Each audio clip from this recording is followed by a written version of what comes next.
all for joining first and welcome to the session. Andrew is an experienced and strategic CFO. He's got close to 20 years experience and he's specialized very in businesses. And so today he's going to share some of his insights on unit economics for CFOs that operate within kind of people-focused businesses, on how to kind of drive the most efficiency and profitability. We would like it to be an interactive session, but we've decided the best way to do that is if you've got any questions or any observations, pop it in the chat.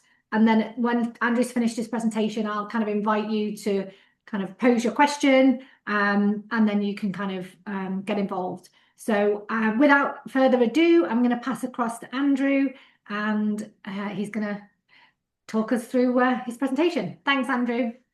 Thank you. All right. So let me just share my screen here. And a little bit about me, as Christina said, I've got 20 years of operations leadership in field services organizations and 7 years of finance leadership, leading professional services organizations, primarily management consulting and IT. I'm currently the CFO for a lower middle market management company based in California, and I split my time between San Francisco and Boston. And what I really want to talk about is how services metrics are very different than SaaS or CPG or manufacturing. It's not a build once, sell many times. It's not a situation where you can put stuff on the shelf and wait for demand to recover. Your input costs are generally fixed because you have a team, and your demand is variable. And so the analogy that I often use is it's like the dairy and cheese counter at a grocery store. If you don't sell the milk you have, you just got to pour it out and take the loss. You can't hold the milk over for later. I would also call out much of the data in this presentation is from the Professional Services Maturity Model survey done by SPI Research. If you do not have that data at your fingertips, you should definitely participate in the survey this year. It's a give to get survey.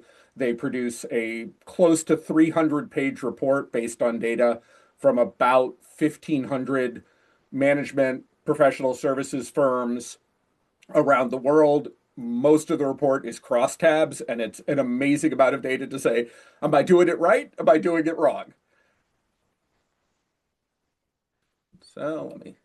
So there are 3 metrics that matter that you need to focus on. There's all kinds of downstream KPIs, but to keep it simple, there are 3 metrics that matter. And the first one we all know is billable utilization. Costs are fixed. The more your staff is utilized, the higher your margin on individual resources. This is true even in milestone and fixed fee environments. If you pile too many people into a milestone, if you have too many +1s, if the work breakdown structure was not scoped correctly, your utilization may be there, but your revenue is not. And so you need to tie that all together. The second metric that really matters is project margin. And so this then rolls into gross margin, because gross margin is your billable utilization flowing into project margin, which then says, okay, but who's on the bench? What are my other costs that's going into cost to serve? Gross margin matters. And then the third one is operating expense. Once you have gross margin, whatever you're paying for overhead, that's what's left over as your EBIT. So let's talk a little bit about billable utilization. The average in the industry is about 68%. It's down slightly. But as you can see, the farther up the utilization curve you move, the better your EBIT is. And it's almost a 2x from sort of below 50% quartile, below the middle quartile firms to high-performing firms. The data call out that I would make here is that I believe there's the reason for the dip in the 90% plus is that if you are a staffing firm, if you are a body shop, you are going to achieve very, very high utilization rates because you flash hire stuff them into whatever role it is, and then you terminate as soon as that job winds down. But your overall resource level margin is low. And so I think that's part of the ding on that. I personally believe the sweet spot is in that 80 to 90% range. If you go above that, even if you are not a staffing firm, what you find is that you tend to lack the supply to meet demand, and you can't rotate your team into professional development. You can't rotate your team onto other assignments because they're fully committed all the time. Going on to gross margin. Industry average is about 35%. Your biggest cost driver is your direct labor. You also, again, depending, and I think all these slides will be available, Van, so you don't just have to screenshot, but you can, not stopping you. Your direct labor is your biggest driver. Subcontractors are another driver. And I could have at the end a long discussion about risk transfer pricing and subcontractors versus direct labor. We did a big dive at my organization into that and discovered that we made a poor choice and we fixed it. Now, the top quartile firms are behaving much more in the 45% or better gross margin target. You can see on the right that one of the biggest impacts of because labor is such a huge piece, as we all know, there was that war for talent and free money 2021, 2022. Direct labor went way up, margin went down.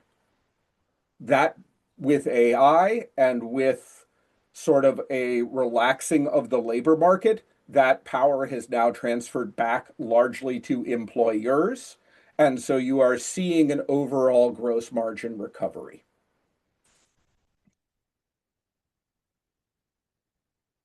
Moving on to operating expense. Andrew, before you jump to Yeah. this, is there any insight in the survey as to how they're defining gross margin with or without kind of ownership or owner W-2 or income as, depending on what the tax structures are?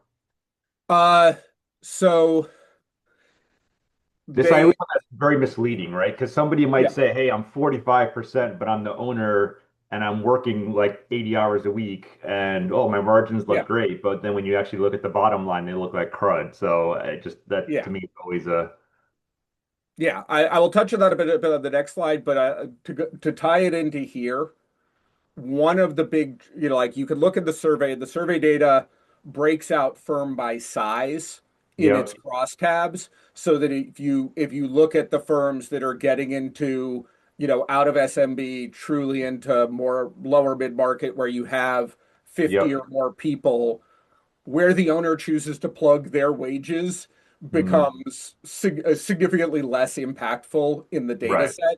If you're yep, looking at a 15-person firm, that's going to have a significant distorting effect. The other major distorting effect is going to be what your go-to-market trend model is. Some firms have a very partner-led go-to-market strategy where the engagement managers and the managing partners are expected to bring in the business. And right, depending on how they score the cost of labor for that and the incentives around that, that could drive an individual firm's metrics towards the lower end of the gross margin level. Whereas if they are more seller focused, with gross margin being pure delivery, then you could artificially inflate gross margin. What I would speak, and this is a very good question, so thank you, thank you for bringing it up. When I have rebuilt the GL for organizations, I think it is very critical to only have in your cost of goods sold direct delivery costs. Push the rest of it into OpEx, because if you are not delivering efficiently, you need to know. If you are delivering efficiently, you need to know. Now, some of this flows to what is your long-term intention? If your long-term intention is an exit, you want to be able to clearly point out this is an add back, this is an add back, this is an add back. And if it's all buried in your cost of goods sold, it's a lot harder to talk through those add backs than if you're like, hey, this goes away in this model. Yep. Thanks. Which I think is a great segue to then get into operating expense. So once your gross margin is set, you've got one lever left, and that's how much is going to overhead. In my experience, and this is where I focus more as a CFO because this is where bloat comes in over time. And you want to keep your total G&A expense in the 10 to 15% range.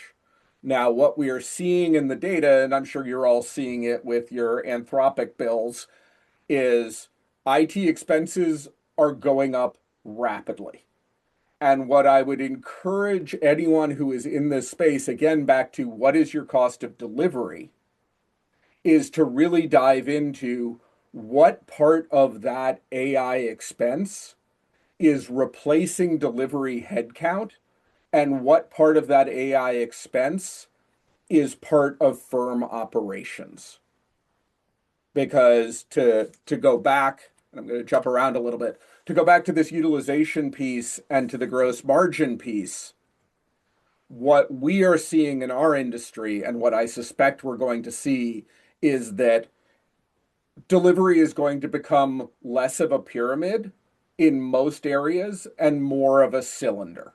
That you still need some earlier career doers to talk to the AI and help the AI along. And you definitely still need the senior people to make sure it's being done right. But we're going to see increasing client pressure on billing that you can no longer, as one of my sellers says, back the school bus of children up like a certain large firm that begins with D and say, oh, all of these people, essentially their margins support the sellers. And I think as part of that, you're also going to see a migration from time and expense, time and materials projects to much more milestone and fixed fee. And this is again where utilization rolling into gross margin is going to become critical. Because if you don't keep a close eye on those plus ones, if you don't say, hey, your work breakdown structure for this project was this, and you came out with this, that hits your profitability because you just added all these people because it's a milestone and nobody knows the difference. And we just wanted to do it right. It's really going to hit your gross margin hard. So moving back onto OpEx. Do you mind if I ask a question about utilization? Go for it. Happy. We got a smaller group, so I'm happy to do some questions in the middle. Yeah, Yes, sir. this is a little detailed, but is there any breakdown of the 67.6? I mean, my experience is, as you go down the chain into individual contributors versus managers, it changes. So I'm interested Yeah. in benchmarking. Yeah, so there is definite crosstab data on that by seniority. And again, it's really dependent on one of the biggest factors is the go-to-market strategy. That if your engagement managers, if your partners, your managing directors are expected to be bringing in work, I would expect their utilization to be closer to the billable utilization to be in the 50% range because I want them to be making it rain with the other 50%. Whereas if you have external sellers who are handling the, account managers, AEs who are breaking new ground, then I would expect utilization to be higher because my senior people are much more focused on the delivery side than the selling side. You are correct, it's a pyramid, And you are correct that it really ties to individual margins, that speaking from my experience, the margin you can get off of a earlier career person billing in the like 150 an hour range should be above 50% for fully relative to fully loaded cost, whereas a somebody with 25 years experience, you hit client pain tolerance, somewhere in the $300 to $400 range. And so 40 to 45% margin on that resource. And so you kind of just have to make sure that the earlier career people are working full bore to carry and dilute that margin concentration. Does that answer the question? Yeah, it does. And if you had Okay. any break out of that, I'd be interested. We don't have to go through Yeah. that now. I come Yeah. from public accounting, or Yep. utilization, up in the Yes. 120% range for some. So yeah, thank you. Mhm. Yes. No, and I think I connect with me after the call. I because it's somebody else's report and because it is sort of ring fenced, I don't want to be pulling up all their tables, but I'm happy to discuss one-on-one with kind of what the data is there.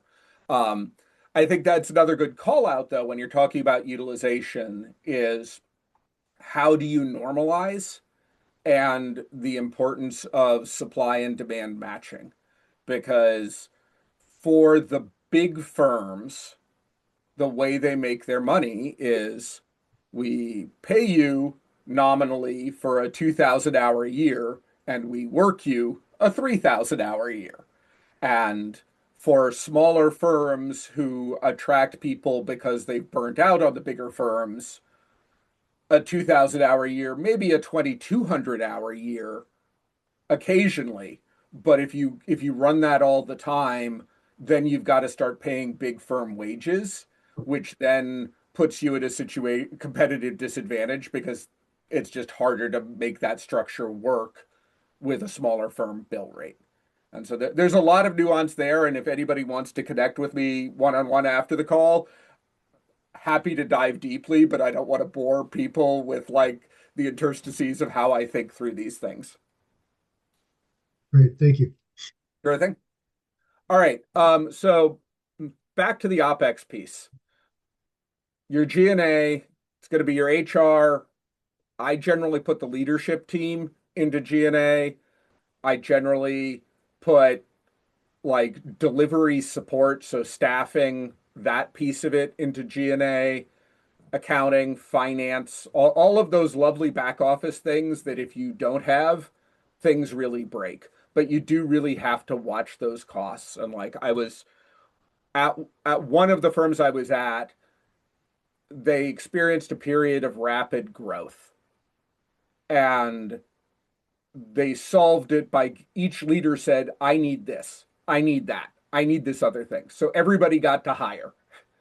But nobody stepped back and said, system design wise, what needs to be hired? And so they ended up with one individual who was doing all of the staffing, i.e., placing people where they needed to go and like doing the supply demand matching, and then a completely different person supporting the time system. That really should have been one role, but you ended up with two headcount. Similarly, there was inefficiencies between sales support and IT and a bunch of other functions. G&A bloated to, close to 25%. And you ended up with a situation of like, they just didn't have the operational flexibility for growth. The other sort of thumb in the wind metric I use is if you are seller led, you want to focus on keeping that total go-to-market function as 10% or less of revenue. If it's costing more, if $1 doesn't get you $10, either your sales team isn't working efficiently or your incentive plan is overly rich or question mark. There may be industry specificities, but I've generally found that for seller-led organizations, it's about a 10% ratio, marketing and sales and related activity to total revenue. Yeah, I'm used to measuring that in productivity. I divide the expense by gross margin, if you will. Yeah. But same difference. Like every dollar Yeah. you spend, how much are you getting in return? Yeah. How efficiently is your sales team actually performing? And so rolling out of operating expense, we could talk, I touched on this before, but how the three metrics connect. That billable utilization, you ramp that up, and now you're getting more dollars per fixed cost resource. That translates into higher gross margin because you have lower bench costs and more revenue per resource, higher project margin, all the rest of that. The sweet spot for billable utilization I found should be at least 80%. Again, there might be some industry variation depending on specificity, but in my experience across a couple of different verticals, got to be over 80%. You need to be targeting over 45% project margin because, again, your project margin less your bench costs is your gross margin. So if you want to be over 40% gross margin, you need to be making good money on your projects. Rolls down to OpEx. If you can keep your gross margin in that 40 to 45% range, and you can keep your G&A in the 10 to 12% range, and you can keep your go-to-market in the 10% range, then you're not at the industry 10-ish% G&A. You're at the high end of the scale. And why that really matters. So let me talk about what good looks like. So this is survey, again, the data is pulling across 500 professional services firms. Utilization under 60%, you're in trouble. Key to utilization is supply and demand matching. So if you don't have a good forecast, if you are not able to look out 6 to 10, 12 months ahead, you're not able to align your workforce with your demand. And that could be upside and that could be downside. But you have to, consulting is a business where you are supplying people on a temporary basis to solve problems. If you have too many people sitting around waiting to solve problems, you have a problem. If you have too few people waiting to solve problems, you can't take on new problems. You have a problem. And so forecast is a criticality to utilization. Gross margin. You're under 30%, you're in a world of hurt. If you're at 45%, you're golden. And this again goes to, one is controlling the cost of your labor force.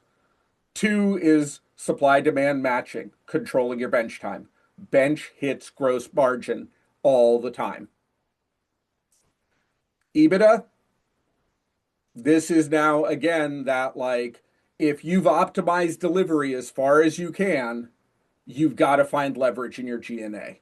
You've got to pull this down tighter and figure out, am I actually getting the efficiency out of my go-to-market team that I want? Am I staffed optimally? And where am I using AI in this world? Where am I using AI that is going to be more efficient than hiring or having headcount? And again, I can just speak to my most recent experience. We pulled 3 days out of our close. AI workflows, we're down to a 7-day close. Looking at the team, looking at the overall structure, there's a whole lot of analysis that I'm able to now do working with Claude that would before I was already like, maybe there's a need for another FP&A role. And so these are efficiencies that you can get, but do watch your Anthropic bill because it can get out of hand. Sort of as sub KPIs to this, two other areas that I look at closely. One is revenue per consultant. If you're in the 100, under 200K range revenue per consultant for onshore resources. Pricing changes if you go offshore, but if for onshore resources, you're not really covering your costs at the level you need to hit the gross margin you need. And so look at your pricing, look at, whether that is your hourly pricing or that is your milestone-based pricing. Are you putting too many people on projects? Are you putting the wrong level of resource on a project such that the project is not profitable? Because all of that is going to hit revenue per consultant. And then the final one to look at, this is again, to go back to the grocery store analogy, is revenue leakage. If you're like, oh, we do time monthly, I guarantee you 5% of your revenue is lost to shrinkage. If we do time weekly, you're going to be much better. And it's always, again, it's that piece of like, oh, that meeting that ran an hour long. Cool, you remember that on Friday, but you ask me on May 30th, what happened on May 3rd? Oh, I was in meetings 8 hours a day. So like, really look at your revenue leakage. We have built out an entire analysis package at my current company that goes through, and every payroll cycle, I know who has put in less than 40 hours a week, both billable and non-billable time. I know who is working over 50 hours a week. It maps PTO. It makes sure basically that I am getting an accurate picture of the time, and I am able to quickly and efficiently remediate and solve for revenue leakage when I see somebody is like, hey, wait, why did you only bill 32 hours the last 2 weeks? Oh, well, the client kind of tapered back. All right. Hey, seller, you need to go talk to the client, because if they can't give us the 40 hours a week we contracted, then we need to either reprice or move the resource, because we can't have somebody sit there at 70% time. I'm interested in revenue leakage. How do you measure that? I'm just thinking, if it's timekeeping, sorry, the word escaped me, but if you're not doing good timekeeping, how can you possibly go back and measure the revenue leakage?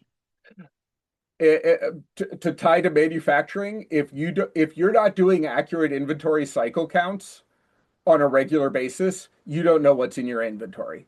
And so you need to build the engine of, if like, a good timekeeping system and a culture where time is expected to be entered on a consistent basis.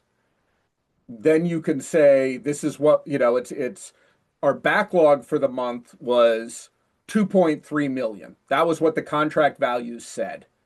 We got 2.1. All right. What happened to that 200K? If you don't have good timekeeping, you can't really answer the question. If you do have good timekeeping, you can dive into the project and say, hey, this particular project only invoiced 170K and we were expecting 220K.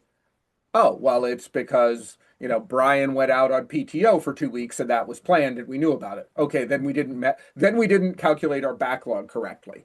But if it's like, hey, Brian, you were coasting along at 36 hours a week, what happened?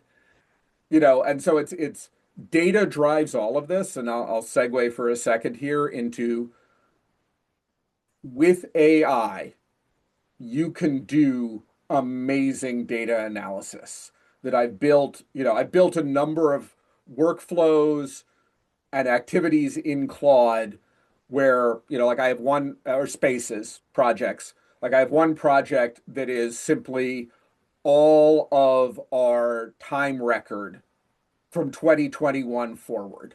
And so I can go in and say, okay, please give me a breakdown of Jeremy's time by client, by project, by week, 2024 forward. Highlight in red any weeks that didn't hit 40 hours. Cool, boom. Now when I'm doing Jeremy's review, I can be like, hey, Jeremy, like, we love you. You do great work, but your utilization kind of slipped for 2 periods in here. So here's your COLA. Whereas, hey, Conrad, you've been consistently at 130% utilization. How would you like a big fat bonus? And so that's the discipline that needs to be there is, and I can't tell if my internet's stuttering. That's the discipline that needs to be there to really drive this profitability and to kind of go even higher level on this. If you are coming into this as a CF, no.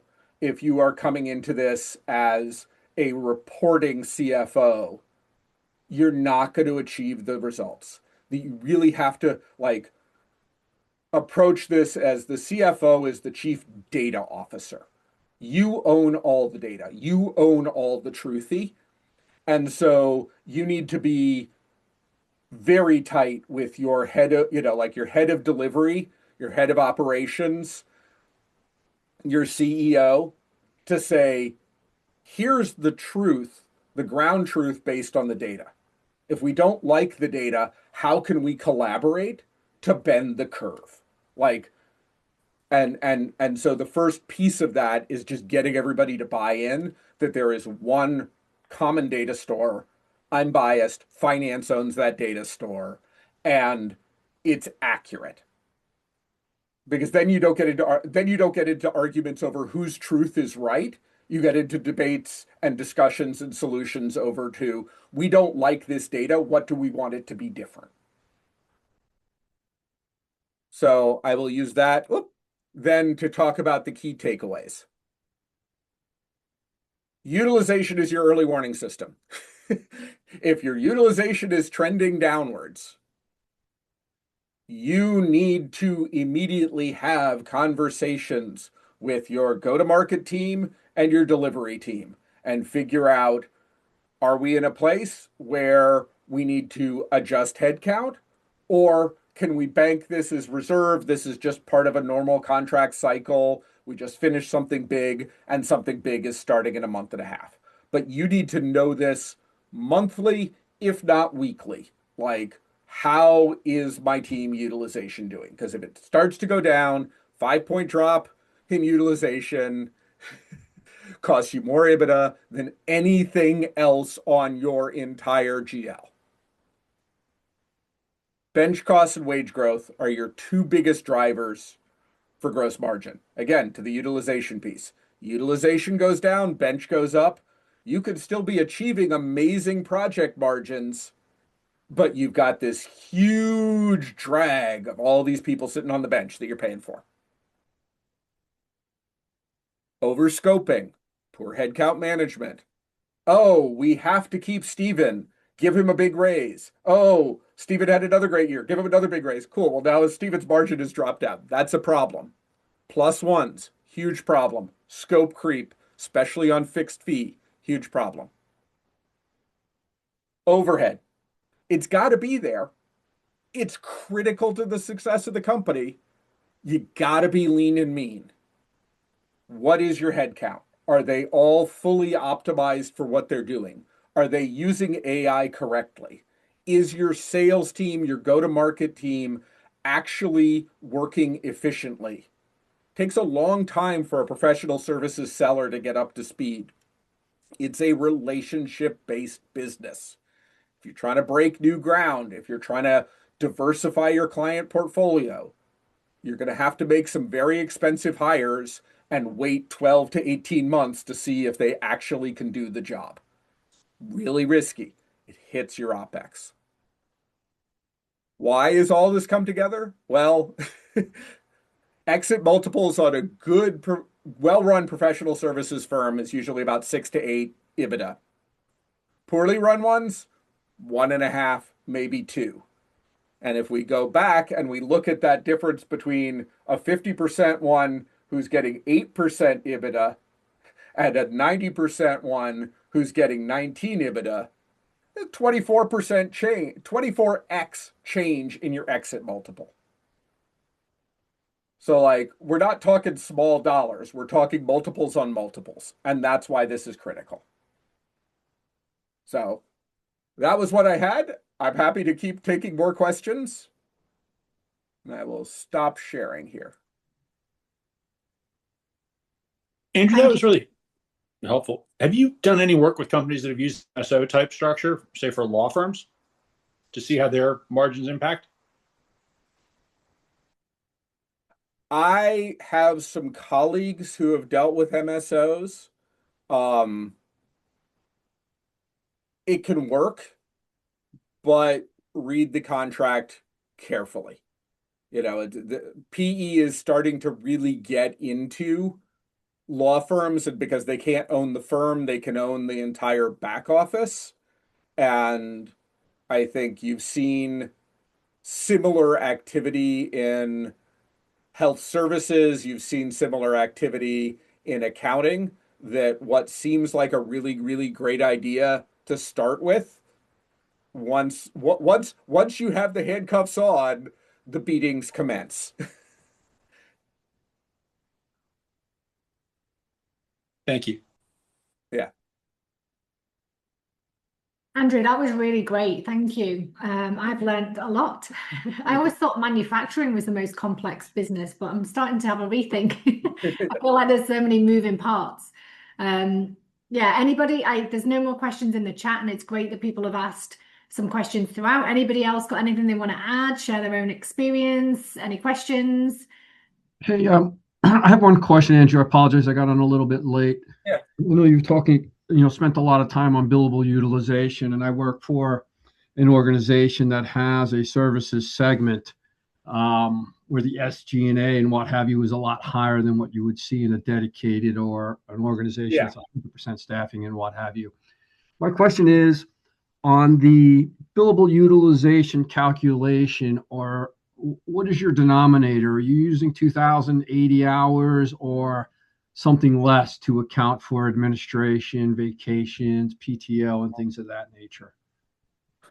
That sort of like the debates in the Middle Ages of how many angels could fit on the head of a pin. That is one of those great ineffable questions, and I think it really depends on your firm structure. That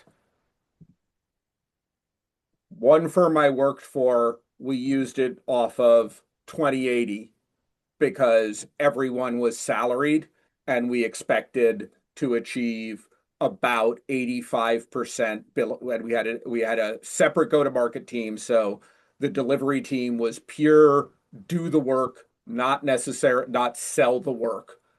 We expected 85% off 2080, and we gave bonuses if you achieved more than 105% of 2080.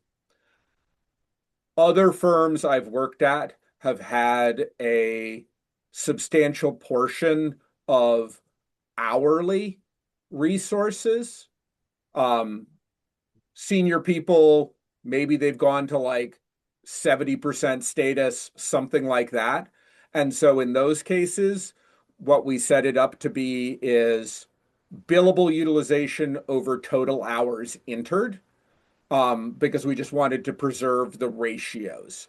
And so I think, this is a function of what is the expectation and the engagement model, that if you are more managed services where you are, 30% of your time is supporting a managed services activity, okay, different utilization look because you're just answering tickets. I can't charge that out. Whereas if you are pure, management consulting, I would score it much more over 2080 or numerator, like total revenue generating hours over total hours input.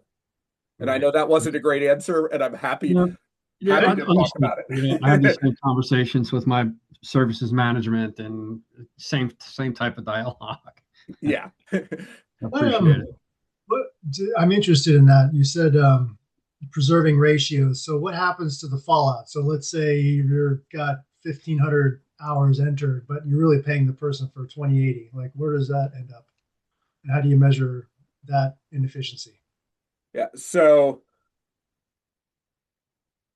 speaking generally, if they are a salaried employee and they're only putting in 1,500 hours and there's not a good and compelling reason, like they're putting in another 300 hours of business development work at the request of the sales team, or we've pulled them into an internal project that we have decided is the value, that it's simply we don't have enough to fill their dance card, then to be tough about it, it's your job as CFO to say that the holding cost of this individual is $50,000, $70,000 a year, and have that crucial conversation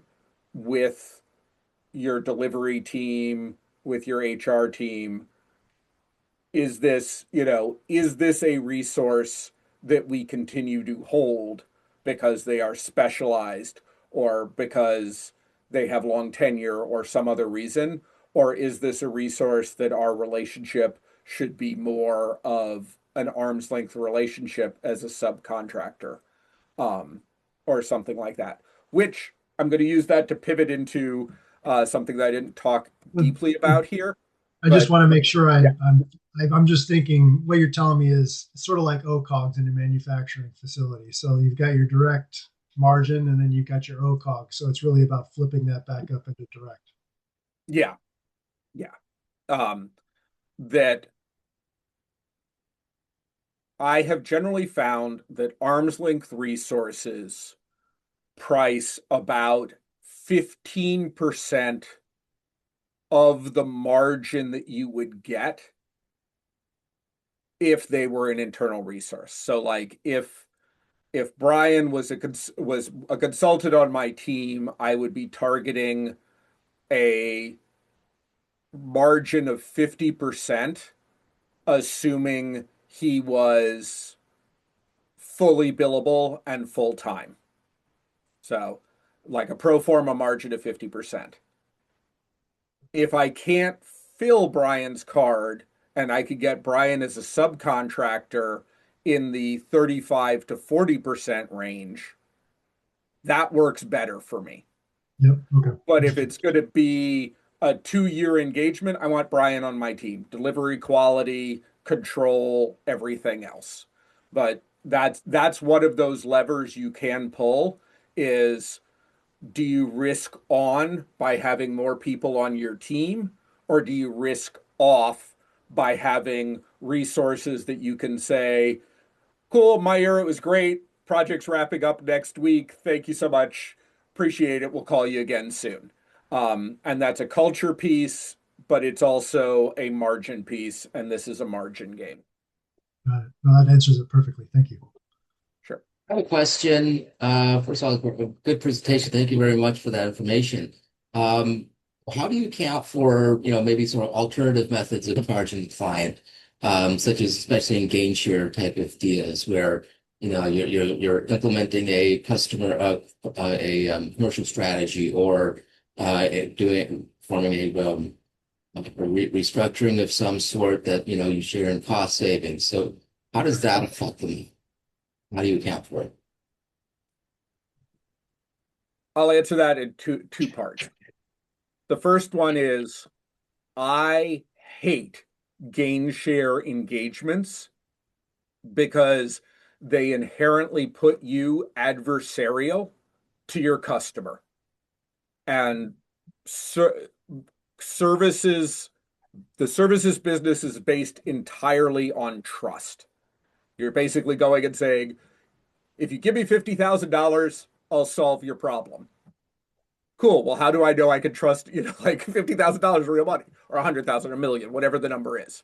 And so if you're doing gain share, now you're fighting over, oh, well, this savings, was this something that the customer or client would have done anyways? And they're like, well, we were planning on that restructuring piece, so you don't get to count it. And we're like, well, we priced the engagement counting on this. And so it just gets you in an adversarial position, and I try and avoid them at all costs, because the odds that you will have a repeat customer on a gain share engagement is low. That being said, if you are in a position where you have to take that kind of contract, you need to very closely tie your seller compensation to that gain share. And you need to be there with the big whomping stick if it doesn't work out. Because if those are not closely aligned, the amount of gain share that the seller is going to try and sell is huge. The amount of gain share that you could actually realize is low. And then you as finance are left holding the bag of, and now I've got to, be litigious with the customer over this delta. So I'm happy to talk offline, but short answer is I hate them, don't do them. Thank you. I dropped in the chat both a link to the survey. I would encourage everybody to sign up. Again, like I said, if you do the survey, you get the results. It is an amazingly exhaustive survey. But the results are great. You don't have to do it every year. It's useful to do it every 2 or 3 years so that you kind of know like what is good, what is not. I've also dropped my LinkedIn in there. Anybody who'd like to connect and would like to have more detailed discussions, as you can tell, love chatting about this. So I am happy to continue discussions and be more granular on things that maybe you don't want to share in a larger group. Andrew, thank you so much. I will also send an email post event with the presentation deck. Is that okay with you, Andrew? Absolutely. Yeah, okay, so I'll send that, and then there'll be some links to resources from us, CFO Recruit, and there'll also be an option to get a copy of the recording because this has been recorded. So I guess, conscious of time, it's been a great session. Really appreciate you taking the time to prepare and present, Andrew. I found it really insightful, as I'm sure everybody else has. And with that, I will bring the session to a formal close. Thank you so much. All right. Thank you, everybody. Have a great day. Thank you.